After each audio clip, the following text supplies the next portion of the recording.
Hey folks, General Manager Tony Mazzucco coming to you with our weekly Facebook Live for COVID and other updates. We are going to go ahead and get started in just a moment as soon as folks go ahead and log on. So welcome those of you that join us every week. We have quite a few COVID updates and some discussions on a couple of COVID related items that we're going to get into in just a minute. And as always, I want to thank Joe Collins in my office who is helping us with posting information for today. So we will go ahead and get going in just a minute once folks log on. While we're waiting for everyone to log on, I did place an art on the wall. This is Nighthawks by Edward Hopper. It's a, I've always liked the particular painting, and I picked this up at the Art Institute of Chicago a year or two ago. I kind of just threw it on the wall with its wrapping still on it, but always been a favorite painting of mine. So it's a little bit less bleak, but I've always liked the, people getting coffee, and I think it was 1942 it was painted. Interestingly enough, it sold in 1942 for $3,000, which is $47,000 today, which I certainly don't have to pay for a painting, nor do I have $3,000, nor do I know if I would. But I like my $9.99 print from the gift shop at the Art Institute of Chicago. So, hey folks, thanks for joining us. I do want to start by pointing something out. I am wearing a local 1631 IAFF Norwood Fire Union shirt today. A few weeks ago, Dennis Mon, who's one of our longtime firefighters in town and a great guy, and I had a little bit of a bet over Facebook Live that if they would send me a local 1631 shirt, see if I can get it right up there, which they did, that I would not only wear that shirt, but make a $50 donation to the Norwood Food Pantry. So here I am recording this on Facebook Live for all eternity, me wearing a local 1631 t-shirt, which I will proudly wear from now on, having been gifted it by the union. And I will be making my $50 donation to the Norwood Food Pantry, which is a great organization. So kudos to Dennis and Local 1631 and all they do for the town of Norwood each and every day, keeping us safe out there. And interestingly enough, we're going to post a link in the comments there. One of our firefighters, Mike, always does the MDA Fill the Boot campaign every year, and it's a fundraising campaign for muscular dystrophy. And it's been particularly tough this year because normally every one that does it a little differently, but it's easier to go into places and drop some cash literally in the boot. You fill the boot and then it all goes to the MDA. So we're going to post a link in here if anyone would be interested in donating to that. I'm certainly also going to make a donation to that on behalf of Local 1631 right after I do my donation to the food pantry on behalf of 1631 to see if we can make sure we can raise some funds for that and match what they tend to do each year. So hopefully in a couple minutes we'll get that posted in the comments.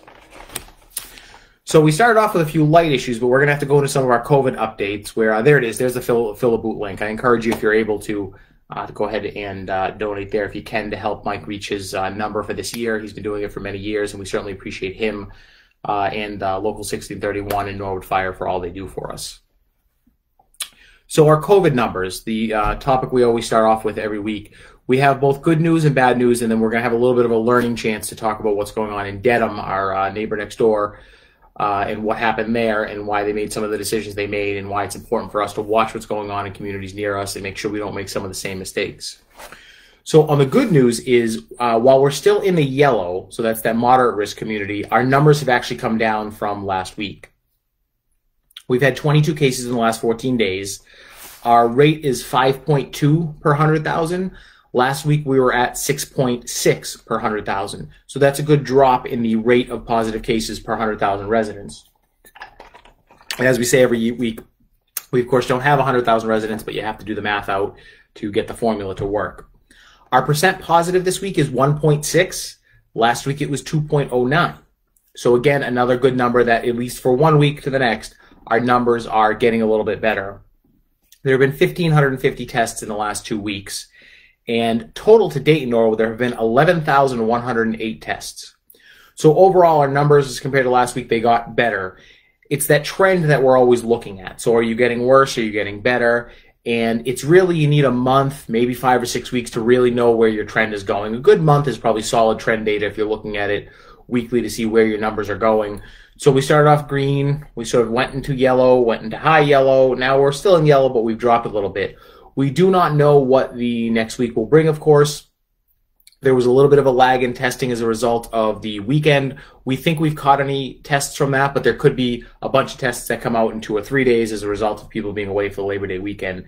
But on a week-to-week basis, we have gone, and we're a little bit better than we were last week. Hopefully, we stay where we are or the numbers continue to drop. The state overall is seeing good numbers, but it was a good week in Norwood. We're still not sure what the post-Labor Day boom, if there is one, will be, but so far it's pretty good, and we have our health data posted there in the comments. Now, I want to relate that to what's happened in some other communities in the area and use both a good example and an example of a community that's having a challenge. A lot of folks know I grew up in the town of Randolph. They were red for a while. They always had a high percentage of cases. As of last week, I actually haven't looked at their numbers this week, they've actually dropped all the way down into green. So they've gone from red and they've gone down into green, which is great. We know that the numbers fluctuate so much week to week based on sometimes just a handful of cases, so you can see a lot of sort of peaking and valleying. But generally, you want to be on a more downward trend than an upward trend. We went up for a while. We've now gone down. That's a very good thing. We started off in green, and then we're in yellow. We're still in yellow, but we're in a little bit better of a place for yellow. Unfortunately, our neighbor, although Dedham's technically not contiguous, but our neighbor, Dedham, the mother town, if you will, is now currently in red. So that means that they're at a high risk, and the state recommends they do remote learning or delay in-person learning, and they have done that. The decision in Dedham, we'll talk a little bit about the decision, and we'll talk a little bit about what their numbers mean as well. The decision wasn't based just on the fact that they happened to hit red, because remember, you could all of a sudden be gray, nothing, nothing, nothing, nothing, nothing, nothing, nothing. Somebody has a party, bunch of people test positive, boom, you're red, and then it's that one group, and then 2 weeks later, you can drop right back down to gray. Not necessarily likely that would happen, but it is possible based on sort of playing with the numbers, if you will. Oops, sorry, looks like I might have missed a few comments here. Oh, there we go. So Dedham didn't just go from gray to red overnight. They did see a trend over 4 or 5 weeks where they were originally gray, which is really no risk, and then they were green, and then they were yellow, and then they were red. So their decision, similar to how we would make decisions, isn't based just on, well, pick the color and that's how you operate. You got to look at the data. You got to look at the trend. They unfortunately did look at the trend and did see a continued upward drive. They think they've come to a realization of why that is, but it wasn't just a, oop, we're red, delay on in-school learning. It was, well, we're red, but how did we get here? Was there one particular incident? Was there no trend? Did we go from gray to red? But they didn't. They did see an upward trend. Oops, apologies, I did not shut my phone off. I will do that now. So we will talk a little bit about what happened in Dedham and what led them to have some high cases. What they've been tracking a lot of their last cases to in the last week or two are some youth-led or youth-attended parties. We've been talking for weeks about the challenge with parties and what it leads to and the spread that it causes based on people going to parties. Now, we're not telling people not to go to any parties and not to have any sort of a social life, but there's a difference between a small wedding that you kind of have to go to and just a party for the hell of a party. And then there's a difference between a, well, we're going to have a few members of family over versus we just want to go and party and have a good time. We all do. Believe me, we all do. But from what appears to be 2 or 3 parties from somewhat linked groups, they've reported a couple dozen cases. The understanding at this point, mostly younger people. I mean, you know, seniors like to have a good time, but you generally don't get gatherings of 20 or 30 people in their 80s outside the senior center having a big party and certainly spreading COVID. So the problem here is when people are teens and even in their early 20s, parents have to take some responsibility because taking a step back, the choices, and it is about individual choices. We all have choices to make in how we approach COVID. And again, I'm not saying don't ever go to a party or don't go to weddings. I went to a small wedding a week ago. There's a difference between 25 people and 160 people. And even then, it's about the choices you make in these environments. I know there's anniversaries, there's birthday parties. People do want to celebrate. It's part of being human. But it's about taking personal responsibility when you host them, when you attend them, and what you do there. So a bunch of young people deciding to have a few parties have caused a spike in Dedham's numbers. As a result of that, in-person learning is being delayed a few weeks. there are in Dedham, as there are certainly in Norwood and every town in the Commonwealth and every town in the country, certain students who have some high special needs. As a result, they're not going to be getting the in-person learning that they need as soon as they can because of the choices of a few people. That's a problem. We keep wanting to be over COVID. We keep wanting to be through it. We keep wanting to not live in fear. And it comes down to personal choices, and your personal choices can make a big difference. So some people chose to attend some parties that were probably not necessary there, and I'm sure there were a lot of Labor Day weekend parties, but the choice to do it in large numbers and to be fairly reckless, and I'll be honest with you, for parents to not monitor what their kids are doing during a pandemic has now certainly caused a lot of headaches for the town of Dedham, rather there than here, but I wish it wasn't happening anywhere. Furthermore, it's causing a lot of problems for people who needed to return to in-person learning. Some people will always be doing some in-person learning if they are high special needs or certain students with disabilities. So now people's personal actions have had a substantial impact on the community. That's serious. So I'm just asking everyone out there to please think about your actions. And as is always, it's similar to recycling. The people who are incredibly great at following the rules and being fastidious tend to follow the rules even harder, and the people who are following no rules don't. And I get it. I sometimes get up at the restaurant. Oop, did I have my mask on? Did I put it on? Maybe I forgot. You throw it on real quickly. You're walking around downtown. Do you remember to put it up when you see somebody? We're all human, but it's about the totality of our actions and generally what you're doing and saying, you know, how do we do this or that?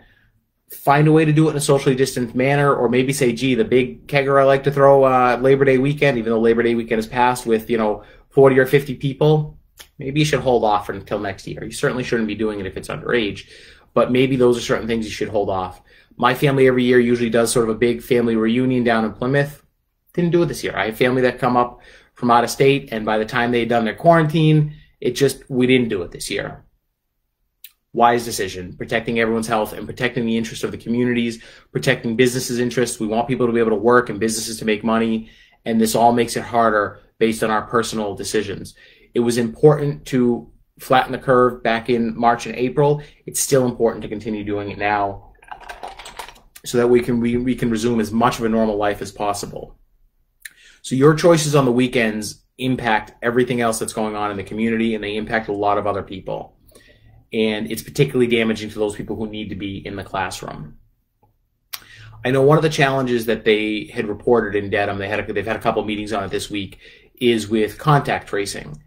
And it may seem like a frightening prospect if you haven't been contact traced. Fortunately, I have, of course. But it is usually somebody from the state's CTC or your local public health nurse. It might be your school nurse calling you and just asking you where you've been and what you've done. I know that may sound invasive, and it may feel invasive. Somebody saying, well, where have you been the last 2 weeks and everything that you've done, or whatever time frame they're looking at. But we need everyone to answer them honestly and openly and just tell them where you've been. You're not going to get any trouble. Maybe a little finger wagging, but they just need to know, because it's at that point about protecting everyone else. You're already quarantined. You've already either been told to quarantine or you've already tested positive. We now need to find out who's been around you so we can help them. And that truly may be your mother, your father, your grandmother, somebody you love. It's okay to just let them know where you've been and what you're doing. And I know we're all freedom-loving Americans, and we all want to tell everyone the heck with you, and you don't need to know where I was or what I was doing. But all it is going to help people. You aren't going to get in trouble. There's no fines. There's no, oh my God, you went to a party. Certainly you hope it's nice and simple, and they can tell where you've been the last few days, the last few weeks, depending on what the period is. And they're able to just say, yep, this is it. We've just got to call 3 or 4 people. But you don't want to leave someone out. And I know, again, that's hard. I forget what I had for breakfast most mornings by 10 o'clock. But work with them, answer the call, don't avoid it, because you're putting somebody else at risk. And now what are you going to cause? Somebody else is at risk. Your numbers go up. Businesses need to shut down. Schools need to shut down. I mean, you're talking about huge financial impacts for your whole community. You're talking about huge impacts for friends and family. And at the end of the day, you are talking about people's lives as well.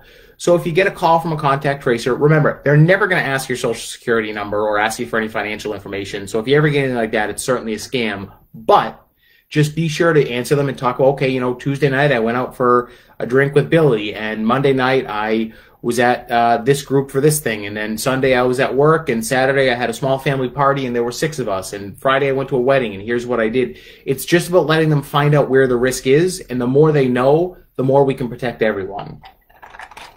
Sometimes a good contact tracing process will go and they'll realize that nobody needs to quarantine. You didn't meet the public health guidelines for somebody else needing to quarantine, and that's a good thing as well. So please, please, please, if you get a call from the Contact Tracing Collaborative or your local public health nurse, just give them all the information you have, because it's just about helping people. It's just, in some ways, it's like talking to your doctor. You know, you never want to lie to your doctor because you don't want them to find something. You want your doctor to find something, to know that you're okay, or to provide you whatever treatment you're looking for. So it's about protecting yourselves, and it's about protecting a lot of other people as well. Better that they know sooner and that the process work itself out, and that we can make sure that everyone's safe. Rather than say, well, gee, you know, I don't want them to judge me for going to a party. They're public health professionals. They're not going to judge you for going for a party. They're not going to fine you for it. They're not going to say anything about it. It's just they need to know so they can get in touch with who was there and who they're looking at. So that's really, in a nutshell, what happened in Dedham. There were some youth-led parties that happened, and as a result, there was a lot of positivity.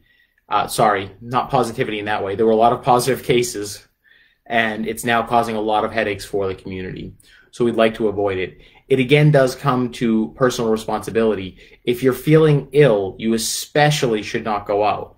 Now, we know that, you know, teenagers and people in their early 20s, college students, you always feel invincible at that age. You always feel that you're, you know, you want to go out and have a good time. And that's when people are more at risk to say, gee, I have a little cold. Well, I'm going to go out. Especially don't go out if you have a little cold. If you have the sniffles, it means you have something. Just stay home until it goes through. And don't just think you're going to take the Tylenol or whatever, or a bunch of Advil or something, and then be fine. So please, if you're not feeling well, stay home, wear your masks, avoid large parties, try to avoid the frivolous parties, and see if you can find a way to do things in a socially distant manner. We're looking at doing a department head retreat. We do one every year. We're going to do an outdoor one for half a day next week or the week after. We'll see how it works. We may all end up with our throats being a little hoarse from having to yell at each other, but we're going to find a way to do it. Even when you're at events or parties, just please practice good social distancing, pay attention to where your droplets are going, and just be responsible. So we hope that our friends and neighbors in Dedham are doing well. We know their numbers are up. They've had to delay the start of school. They think they've isolated what the issues are, where they're coming from, but it's youth-led parties and religious parties. So hopefully that's a warning for all of us. I know one of the towns down the Cape had to quarantine a lot of their lifeguards this summer because they all were lifeguards and they went to the same party, and a few people ended up testing positive from that. Luckily, we haven't had that yet in Norwood, knock on wood. It certainly could end up coming, but we will we'll deal with it when it does. But just please try to be responsible and reasonable. So we did get a question about we had a potential somebody test positive at the extended day program, and how come the whole thing wasn't shut down, and you know, do you shut it down for a week or 2 weeks? We've talked before about what the process is based on a different type of organization when somebody tests positive for COVID-19. Restaurants are required to, first of all, I guess everyone undergoes the contact tracing. So forget about where you work and where you were. Everyone goes under that contact tracing process. And it doesn't matter what type of organization you're at, if you were at risk and you need to be quarantined, you'll be told that you need to quarantine. Or if you don't, you won't be told you need to quarantine. Restaurants shut down for 24 hours. I believe school buildings will shut down for 24 hours. Retail is not, I believe, required to shut down for 24 hours. Office buildings are just required to do a thorough clean. What that likely will take is a shutdown for 24 hours, but you could have a retail store that's closed for an hour. You could have an office that they get it done overnight. Restaurants are, just as a result of the regulations, required to actually close for 24 hours. So even if they get closed at 10 o'clock on Monday night and they do all their cleaning at 11 o'clock on Monday night, they still have to stay closed for 24 hours, no matter how good the condition is. If there was a positive test among a staff or a person, they have to close for 24 hours. It's just their particular rule. How it would work at town hall, for instance, if one day the health department called me and says, Tony, you've tested positive for quarantine, or you were a close contact of somebody, tested positive for COVID, who tested positive for COVID, they would do the quarantine, they would do the contact tracing, determine if my contacts, if they have to go out one ring or not, would have to quarantine. We would likely, you really only need to isolate that area of the building, so we'd probably close the manager's office. We might send folks home depending on when it is. The janitorial staff would come in, clean the high-touch surfaces, do a little bit of a good cleaning of the building, and then we'd be back up and running later that day or the next day. Again, the surface contact is important, but over time, what the studies have shown is it's really less of a likely means to transit. Part of it's just making sure that you're giving it a good clean and that you're taking care of the folks who are there, and people would be back at work within a day, if not later that day. The same thing, and we've put our policy out before. We've done a press release that outlines our guidelines for when there's a positive hit at a school, and we'll see if we can get that in the comments as well. But if there is a positive hit at a school, there's a process that everyone follows. Once public health is made aware, facilities is made aware, the administration is made aware, certain information goes out, certain people are asked to go home, to quarantine, there's a cleaning taking place. It's all a prescribed process, and it appears that we had one issue and it's worked so far. Where we've seen it happen in businesses, it's worked so far. So I know it's a little scary the first time, but there are policies and practices in place to follow to make sure that who gets quarantined, that buildings get taken care of, that proper notification goes out, depending on what industry it is and what their requirements are. So we'll continue to do that. We'll continue to follow our practices here and work with businesses on following their practices as well. I do want to talk about, I have quite a few other things to talk about here.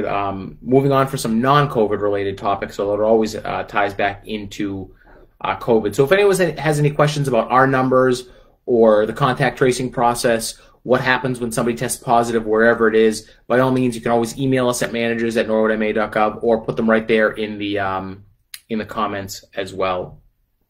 Covered our numbers. So a couple of things. There's you're seeing pop up. The state's regulatory framework for them is calling them remote learning enrichment programs or centers. The state recently changed some guidelines to allow private entities or public entities to be able to offer these. And they're programs for when students are supposed to be in school, but they're remote learning and the parents have to go to work. We're trying to put together a program for employees to make sure we can have teachers and public works employees and everyone be able to go to work. We're not able to really do a full public program because we just don't have the capacity beyond a couple of small facilities once you look at the number of people that would potentially need it. I do believe the school's extended day program is looking at a program, but I would defer you to them for comments on that. But you're starting to see private businesses step up and fill in that gap, and we think that's a good thing. There's a couple of like the equivalent of dance studios and stuff in other places that are looking at it. There is a licensing process they're supposed to go through. It's of course the state just dumped this on everyone a week or two ago, so we're sort of making decisions on the fly. But if you do have any questions about any of those programs, just sort of ask them if they've worked with the health department, because we have sort of a checklist we're supposed to go through with them. There's supposed to be an inspection process to make sure that there's some rudimentary level of safety and CORI and SORI checks, etc. It's not our framework that we've developed. The Commonwealth has developed this framework. We're doing it with our own internal practices.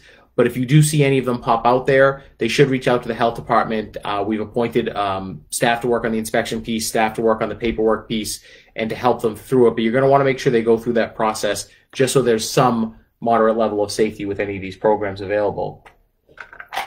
The state's released guidelines on just some safety standards that they need to meet. So just check with if those programs have contacted the Board of Health about their requirements. EEC, or the Early Elementary Early Child Care Division of the state, the rules are a little funny. You can have unlicensed programs versus licensed programs. I generally operate in a world of a license means you can operate. If you do not have one, it doesn't mean that, or it means you can't operate. But if you see any of these programs and you're considered placing any of your children in them, just ask them, have they talked to the town? Have they gotten any approval for the town? Where there's steps they have to go through, steps we have to go through. We've had a few of them reach out to us so far. We just want to make sure everyone is following what rules are there, and there's some basic level of inspection services that we're able to provide according to the state framework to make sure that these programs are safe. We do hope that enough of them pop up to fill the community need. We know it's going to be challenging, but we want to make sure you just give us a call. I would actually ask them if they've called us, and then at some point we'll be able to let you know if we've looked at them or not. Question from Charlotte: how long outdoor dining will continue in Norwood Center? So a lot of people who were not fans of outdoor dining have now said after a season of doing it, they come to prefer it. And these are people who otherwise weren't necessarily concerned about indoor dining. We had a lot of folks who were concerned about indoor dining.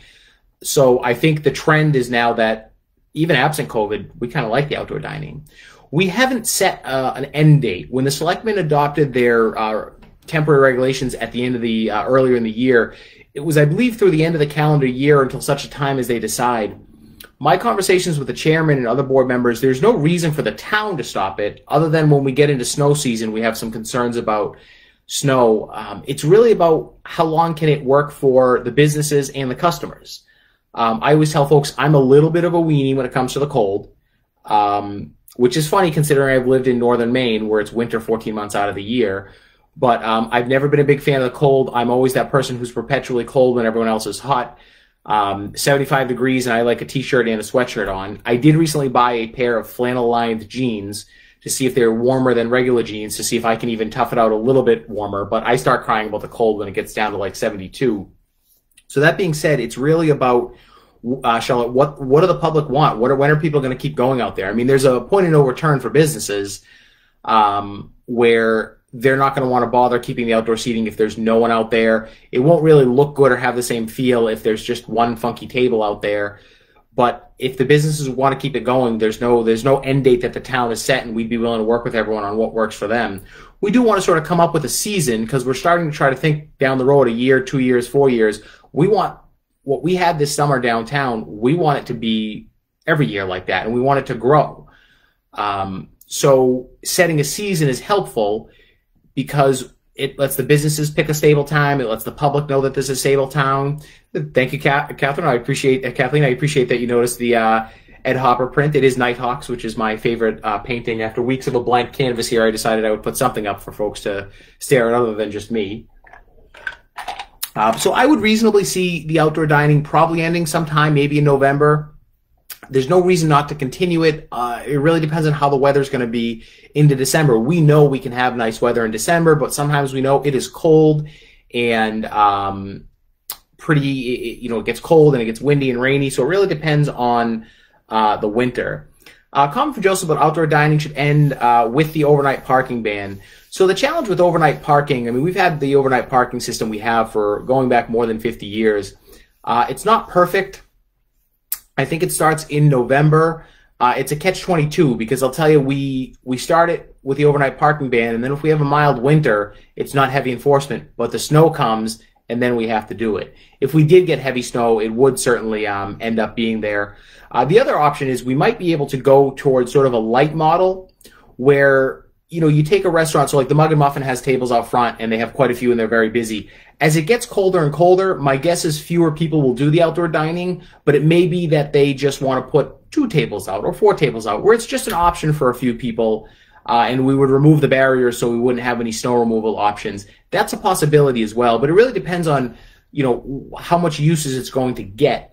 When it's 30 degrees in the morning, I don't think you're going to really have people, and yes, there will always be one. I mean, I think growing up, we all had that one friend who in the middle of the winter didn't wear a jacket and wore shorts. That was certainly not me. I was the person who didn't like to go out for 2 or 3 months at a time in the winter. But, you're not going to want to keep it out there in freezing temperatures for that one person who may want to use it. It becomes a little bit difficult. So it'll really depend on the use and what kind of a season we see. And you might be able to just scale it back a little bit. We're at least talking about for Norwood Center. Some of the restaurants on Route 1, it's really their discretion if they want to take up the parking. But again, at some point, nobody's going to want to sit out at Bertucci's when it's 2 degrees out there or there's a lot of snow. I know we've gotten questions about outdoor heaters, and there is a provision in building codes and zoning codes that allow them. We actually have the fire department and the building department sort of brushing up on those regulations. I know that some of them are expensive and they're heavy. We're looking to see if we can find any. We have a little bit of funding left from one of our grant programs. It's only a couple $1,000s that we might be able to do a grant program for some of those, or a short-term sort of rental of some of those for some of the restaurants that would want to use them. But we're looking into that because sometimes you see them for like $200, but those may not necessarily be what we want for sort of a commercial environment for restaurants. So no real decision on when it's going to end. It won't be sudden. There won't be just all of a sudden a day where get rid of it short of some major emergency. Central Street is really the same thing. It was sort of, well, keep it going until 4th of July, keep it going till the end of July, keep it going until the end of August. It'll probably be the end of this month or realistically the end of next month. There hasn't really been a need to do something. And we've started preliminary discussions on what we could do on Central Street over the winter, if there's something we could do down there to get, have some activity for a couple months in the winter. We're not really sure yet because, again, with COVID, we have to be careful. One idea that's been kicked around is could we do like one of those backyard skating rinks down there? We're looking to see if we can get a proposal to the board to be able to do that. We'd have to look at the cost, the funding source, and whether that would work. But if anyone has any other ideas of something to do down there into the winter months, that might be something we look at as well. The theater will be reopening at some point, so we'd have to work with them, the patron flow, but something else to draw some attention to Central Street in the winter and give people a reason to spend some time on the Common. I think we all know December can be mild. January, February, there's not likely to be too much going on, but anything that just brings a little activity and a little life would be helpful. So feel free to email us if you have any thoughts or ideas, and we can always look at what we can do for Central Street. We do know that we want to do outdoor dining next year. The application process may be a little different. That really just applies to the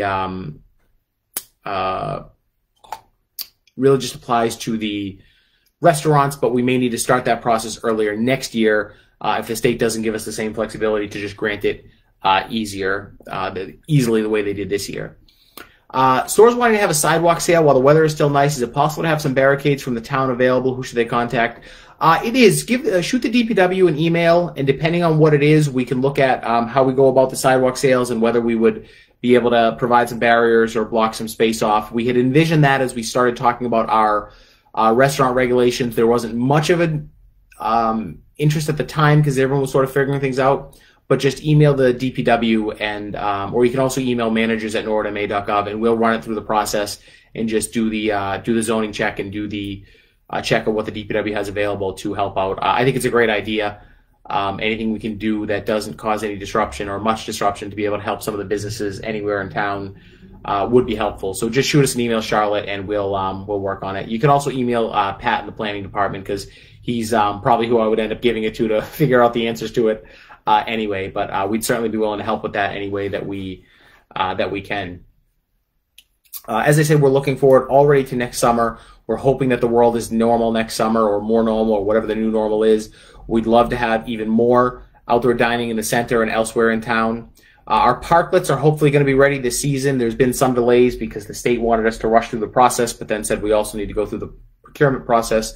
We think we'll have a proposal before the Board of Selectmen this coming Tuesday to look at and approve a couple of spots for those.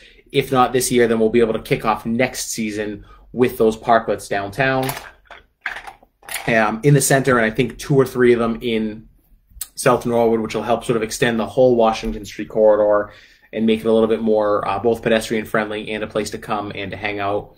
We'll look at possibly doing some marketing next summer for the downtown as a whole to draw in more folks from surrounding towns. Some ways think of it as a Cape community where, hey, summer hits and all of a sudden a bunch of stuff happens and we all enjoy the summer here. So I think good things to come. The sound system for the town common should be finally up and running. It's been installed. We're just getting the sort of the Muzak system, or whatever you want to call it, the Pandora system, up and running. So for a while, we've always wanted around the Common to have a sound system where when the holiday lights are up, you can stroll around during the holidays and listen to holiday music. I always tell everyone my personal goal or the win for me would be to listen to Halloween music on Halloween, so you can listen to Monster Mash on the town Common, and we'd probably play some easy listening or something at different times throughout the year, just to bring a little bit of activity. It's not loud. It's not going to be performances, but just finally a sound system for the Common, and actually it'll hopefully extend to Central Street. In theory, we may be able to eventually extend that all throughout the Norwood Center area, which would be great. You would just have some outdoor sound. We think that should be ready possibly by this weekend. We're just checking on the service that'll actually play some of the music. So kudos to the light department for the work on that, and the DPW, in particular Mark Ryan. Poor Mark, one day at a department head meeting, just said he would take on the project, and it's been an incredibly complicated and difficult one. I know it sounds like it could just be as easy as throwing some speaker boxes and a wire up, but it ended up being an incredibly complicated process. I think we got the funding to do it 18 months ago. And we're happy that it's finally going to be up and running. So thanks to Mark Ryan for that. There is an apple orchard somewhere in Norwood, and you are not making that up. We started the apple orchard about a year ago, and it is at the Indian Conservation Land. There are about 50 apple trees, and they're not yet mature with apples that one could go pick, and we're not sure how we would do it. We would never have enough there. It'll take a while for the trees. It'll take 6 to 8 years for them to mature. But we may down the road have some sort of either may just be you go and you pick some and they're free. We may give them to the local food pantry. We may give them to kids at the elementary school. But we are growing an apple orchard here in town. I wonder if we could, Joe, you might be able to pick up the maybe a Google Earth image or the address pin and drop that. But we'll also get it out on our Facebook. But we do have a 50-tree apple orchard in town. Again, it's not somewhere you can go yet until the trees are mature and do apple picking or anything like that. But it's a lovely little orchard, and it's a great way to get out some outdoor space. I know Susan Clare from Together Yes was instrumental in that, and I believe Ramonda from our planning department was instrumental in getting that up and running and in taking care of it. And of course, the DPW, as always, are our workhorses for actually getting the trees planted. I do believe when we authorized the orchard, it was sure, that's a great idea, and then somebody said, the town manager said, go ahead and do this, and then we did it. But it got done, neither here nor there. Yeah, as Deborah says, they're not quite trees yet. They're still little saplings. It'll take, I think those ones were 6 to 8 years before they're mature, so it'll be a while before they're really big trees, but I guess you could say we have a sapling orchard or treeling orchard. I'm not a horticulturalist or a gardener of any kind, so I know that we have them there, and they're beautiful, and it's our baby little orchard, and it'll take us some time, but it'll be a gift that we'll keep on giving for many future generations of Norwood. And we'll see if we can get some good images of it posted as well. As I go through my updates here, we talked a little bit about downtown. We talked about the parklets, the sound system. Next year, we're going to be looking at, we're finishing the actual work on our parking lots. We're going to look at increased lighting in Norwood Center next year. We have our holiday lights that go throughout it. We're going to identify a couple other areas where we want to add lights, where we want to add some additional lighting to some of the existing trees, just to brighten it all up. Some of the outer lots, I know the Day Street lot, we're going to look at a plan to add some lights to those trees, and just kind of continue to brighten up the whole center as well, which will be good. We're going to look at potentially a art project for the Norwood Center, and it might be the whole community, depending on how we do it next year, to be able to put up some different art in public places or even on private businesses and do like an art walk. We're sort of in the infancy of that, but we're going to work with doing that as well. It's interesting you mentioned blackberries. There are some folks in town interested in looking at how we can create more food forests and natural food forests throughout town, and there's a lot of opportunities to do that. We brought on our new environmental planner, Holly Jones, about 3 weeks ago. So part of that portfolio is being able to look at items like this and see where we can get them. And now we finally have some staff resources to coordinate some of these things, because the idea of doing some local food forest has been out for a while. And the more we can do this, not only is it better for the environment, but it does add the ability to be able to have some food that you can go out and pick, and it helps the whole ecosystem as well. So good things to come on that. Yeah, I guess I'm not sure if it's Norwoodians or Norwoodites, or I think somebody should do a poll, and I'm sure Bernie Cooper probably knows what it officially is, whether it's Norwoodites or Norwoodians, but those good things coming to downtown next year. We had talked this year about the possibility of closing parts of Washington Street off on like Saturday nights in the summer. We may be able to look at that next year once things are normal, and once now the businesses have a little bit of a wind. We are going to have a little bit of wind in their sales. Some of the Norwood Center businesses that have made it through a tough spring, and summer was okay, but it's also weather dependent. So we might look at that as well. The bottom line is we want to continue to grow the excitement that we have.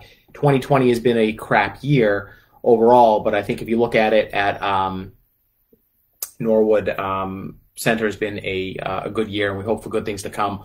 like everyone, we're really concerned about what we're able to do in the winter and how we're going to keep some of the restaurants throughout town going through the winter. It's challenging. We're going to have to be big on the pickup and the takeout, and hopefully people will feel comfortable. It's certainly, assuming it's safe to go in and eat in restaurants. I know the governor's talked about possibly reducing some of the seating requirements for restaurants. The challenge is you're still going to want to maintain some distance between people, and for some places it's just not going to work. Some places have a good setup. I know if you go into certain restaurants, they have plastic barriers in between their booths. I actually kind of like it in general. It makes it feel a little bit more private, but I'm the guy who would like those Japanese restaurants where you sit in your little booth and they just open the little thing and serve the food, but that's me. So I don't know what regulations we would relax that would make it feel better, but we want people to feel comfortable going in, and we want to make sure we're not congregating too much, at least until the world gets back to normal. But we're going to need a push to make sure we help some businesses into the winter. Between now and then, we hope that the weather stays good. I ate out last night in Norwood Center, and the weather was good, and it was real easy. I was out, I think, Thursday, Friday, and Saturday last week. I probably go out a little too much, but with great weather, people are out there and they're enjoying it. The weather isn't so good, and it kind of, ducks out. But that is, we're looking forward to good things next year. No real hospital updates other than they are working diligently to try to get the ER up and running. They're not sure if it'll be in the facility, if they're looking into whether they could do a temp one. The damage to the building was severe, and it's the electrical and mechanical systems that all feed from one building into the other. So that's why it's just been a nightmare of a building. I know last week we had a couple meetings. I talked to Sal, the hospital CEO, probably every other day. We're working with them to do everything we can. It's just a nightmare of a challenge to get something done and to get things up and running. But I know they're working hard, and we're here to support them and do everything that we can do to help them. I wish I had more of an update than that, but that's sort of where it is. It's a complicated sort of engineering and design and discovery and insurance problem, similar to your home. If your home suffered a lot of damage, insurance agents don't just come out and cut the check. You've got to do all the complicated engineering and architectural work, and it's a hospital, so it's held to a different standard. It's incredibly complicated. So our hearts go out to all the Stewart employees who have been furloughed or have been laid off and haven't been able to be reallocated. So we're hopeful that the end result of this is, no matter how much suffering we go through in the short term, we get a better hospital and a better facility here in Norwood for the next 50 or 100 years. The Skating Club of Boston opened this week. I was able to get a tour of the building a couple of days ago, and the last time I was in that building was 6 months ago. The day before, I had to get quarantined for COVID, so I remember that tour very, very vividly. They're open and running, and we know that once we're past COVID, because we will get past this, they're going to have 8 to 10 events a year that are going to need a couple thousand hotel rooms, which means our hotels will be busy, our restaurants will be busy, the whole region will be busy. It's going to be a good thing. We're looking forward to it. Obviously, in the short term, we know COVID is going to impact that, but we're looking forward to them here. As general manager of the light plant, I can tell you the building was very cold and they had a lot of lights on, so they will be using a lot of electricity, which we certainly appreciate, which is certainly helpful to offset things like the hospital being short-term closed for there. So the Skating Club of Boston did open back up. Schools go back in starting around, depending on your need, later in the month. I'm not going to attempt to post here the exact times that different grades go back, follow the schools for that, but we'll be going back on the hybrid model. Kudos to teachers for what they've had to put up with, and the superintendent and his team and the school committee for dealing with an incredibly challenging situation related to schools. We know that not everyone is happy. As a matter of fact, nobody's happy, but that's because there's no easy or happy solution to what to do with schools and what to do, a solution that would work for everyone. There's the town page. I have info on where to get flu shots. I don't know if we directly do. We can certainly put some information there, but CVS is almost always doing flu shots, and I think Walgreens does as well. So either contact them or just contact your primary care doctor, and 9 times out of 10, your primary care doctor can either give you, tell you to come in there and see them, or they can refer you to somewhere. But I generally go, it's either CVS or Walgreens, or just call your primary care doctor and say, need a flu shot. Where do I go? They'll either tell you to come in. I know most doctors' offices in Massachusetts have ordered additional flu vaccine for the year, so they should have plenty of stock on supply. You can get it through your just call your primary care doctor, or CVS and Walgreens have either Norwood Pharmacy, great local business. They have it as well. Give them a call. They'll schedule for you. Insurance does cover it. Everyone in Massachusetts should have insurance through Mass Health. If for some reason you find yourself without Mass Health, contact Mass Health. You're entitled to health insurance in Massachusetts. That is how things work. Yeah, Walgreens has them, and CVS will have them on 9/21. There's some good market-based solutions out there. You never want to get the flu shot too early, but we do know that kids need to have the flu shot by the end of the calendar year. So we do encourage everyone to go ahead and get that done. I get my flu shot through the health department every year. We do run a clinic mainly for seniors, but there's plenty of market solutions out there for flu shots. Walgreens, CVS, Norwood Pharmacy, and you can also call your primary care doctor. Hey, no line at Norwood Pharmacy, that's even better. Another great local business here in town. So that's all we have for a school update. We did get a question about school sports. I would defer to the schools on that. I believe Maya is still making some decisions on winter sports. Not my area of expertise, but we'll have to see. We're going to try to keep everyone safe, and hopefully it works out. And again, the hope is next spring things will be closer to being back to normal. Walmart has flu shots, no line, no copay, billed by insurance. Great, they do bill insurance. I think that's another great option. The Walpole, Walmart. There's plenty of options out there for flu shots. Nobody should be without a flu shot.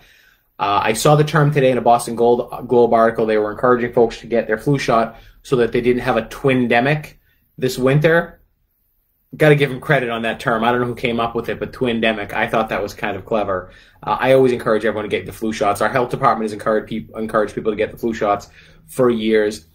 Remember that, you may not really get sick from the flu, but if it helps you get over it, and prevent it from spreading it to somebody else, that's always a good thing too. If more people as a whole got the flu shot, the prevalence in the community would be lower. So again, it is about it's not just about you, it's about your neighbors, and it's about your colleagues and your people in the community.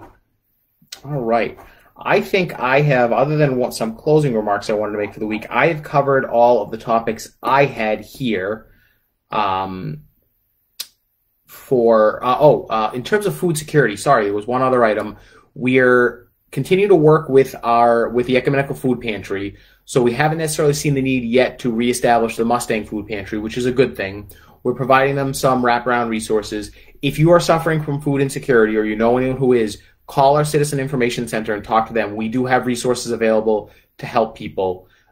We know that even with the Ecumenical Food Pantry, sometimes there's a need for additional help. By all means, call the Citizen Information Center if you're suffering food insecurity or other problems. We will be able to help you out and get information out there.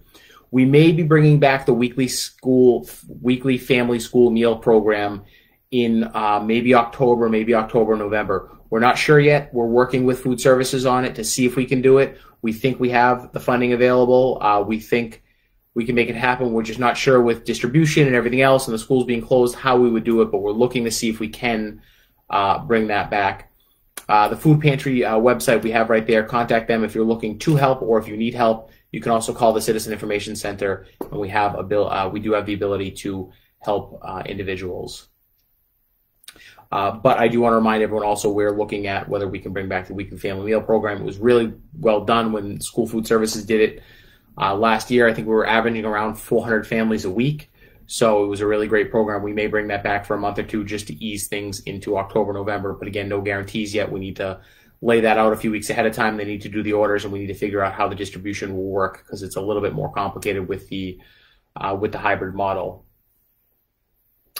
With that, I have reached the end of my items. I will do a quick recap for everyone, and then we'll again continue to take questions.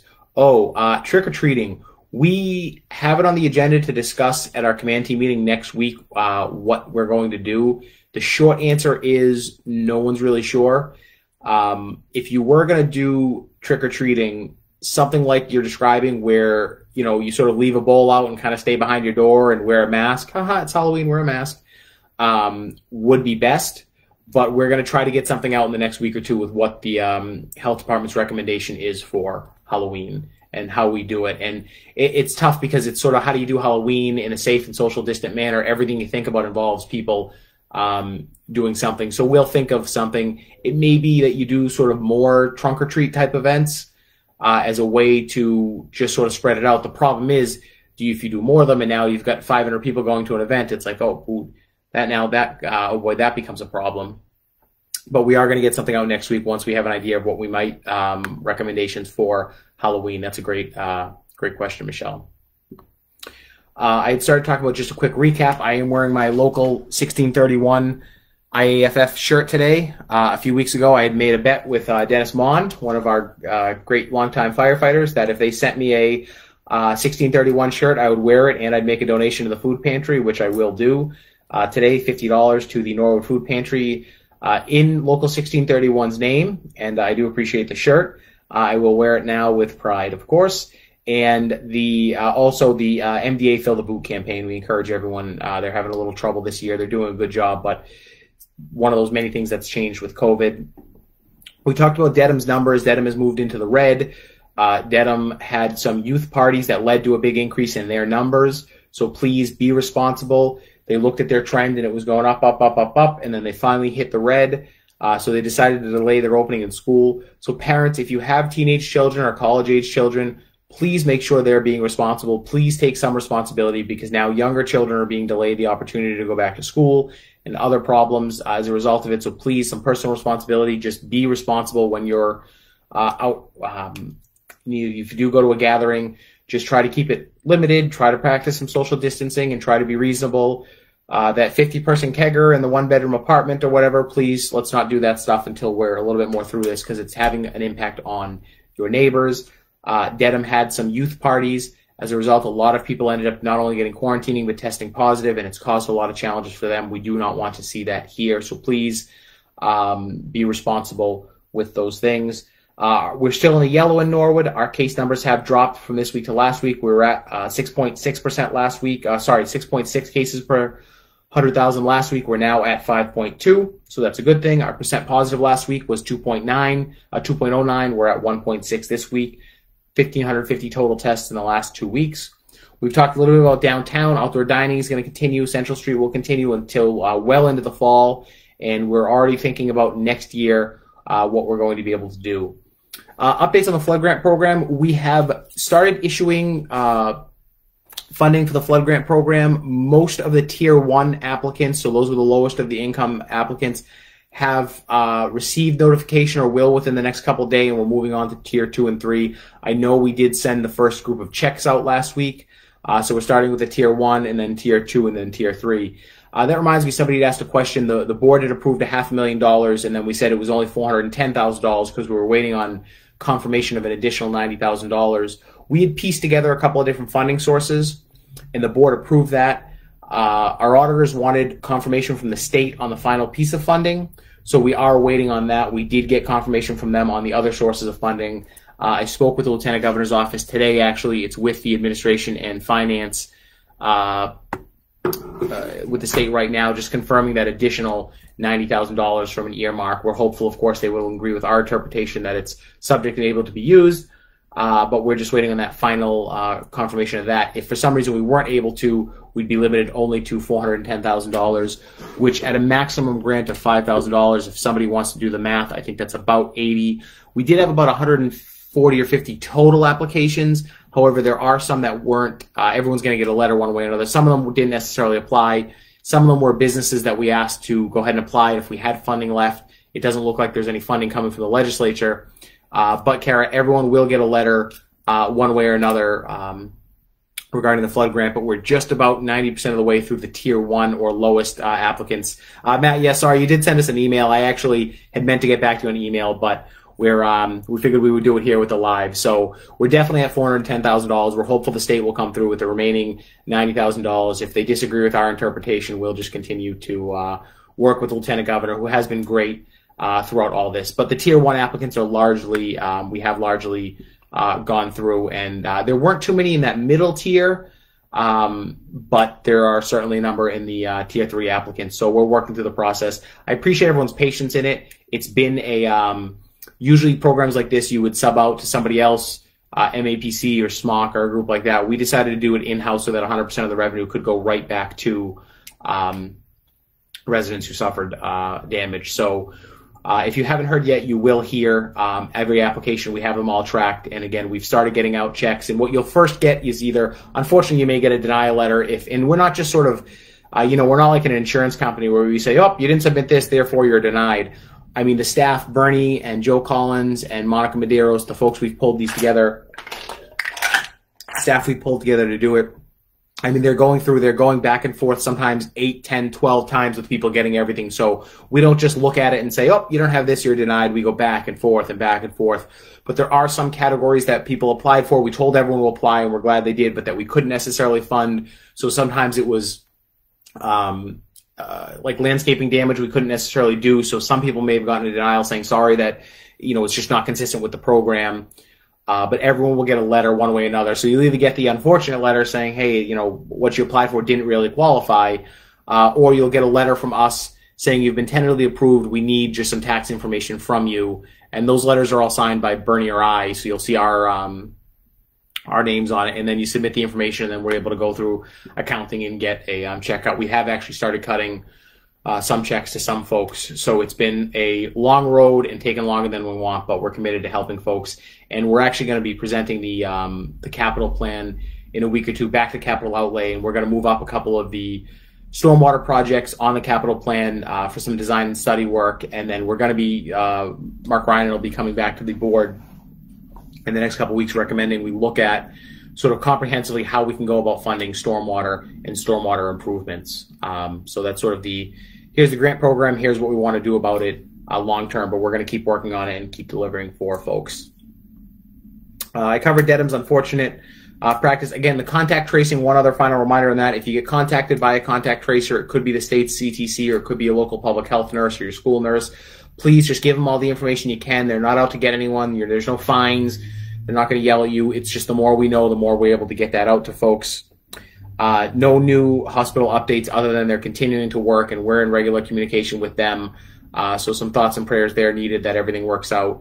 And we're hopefully looking towards something new and great down the road, and still working on what we can get up and running for an ER in the short term. And that is about it. That's all I have for updates. Are there other questions that folks have before we close it out? And again, you can always email us at managers@norwoodma.gov. If there's no questions, and I know if you always pop out, I'll just close with one thought. Tomorrow is September 11th. It's been 19 years since the 9/11. I know many folks remember exactly where they were on 9/11, and I certainly do. So I hope tomorrow we all take a moment to pause and reflect on the lives lost, to reflect on the lives damaged, where we were as a country then, where we are now. I think the value and importance of us being united and remembering who we are as Americans, and not just the tragedy that day and the horror that day, but the bravery that was shown as well by police officers and firefighters and Port Authority workers, and by ordinary American citizens on Flight 93. So I hope we all take a moment tomorrow. It's a little bit somber, but reflect on 19 years since 9/11. The kids who were the first generation of kids born after 9/11 are now freshmen and sophomores in college. I know for a lot of us, 9/11 seems like it was both another lifetime and just yesterday that it happened, and a lot of us remember where we were on 9/11. So tomorrow, it's a somber thought, but take a moment or two and just reflect and remember 9/11 in the effort that we never forget 9/11. With that, I hope everyone has a great weekend. If you go to any social events, please practice social distancing. There's lots of different ways we can be patriotic and show our care and love for our country and our fellow Americans, and I encourage you to do that as well. Enjoy the weekend. Always email us with any questions you have. Call the Citizen Information Center if you have any problems. I hope you all have a great Thursday night and a great weekend. Have a great weekend, everyone. Thanks, Don. You take care.